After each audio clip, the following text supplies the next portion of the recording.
Hi, Tin and Kati. Mamshi here, preparing for lunch. So, ayan.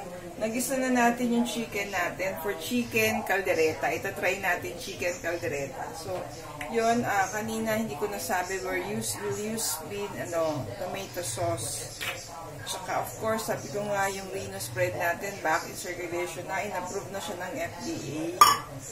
Yan. At ang ating patis pang lasa. And, of course, nandyan, hindi pa natin nilagay ang ating patatas at ang ating carrots at ang ating sili. Mamaya pa natin nilagay pagka lumambot na ang ating chicken.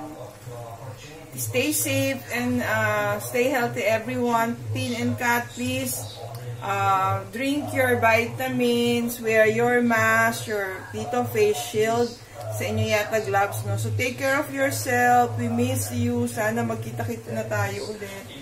God bless us all. Thank you for watching. Please subscribe and like our video.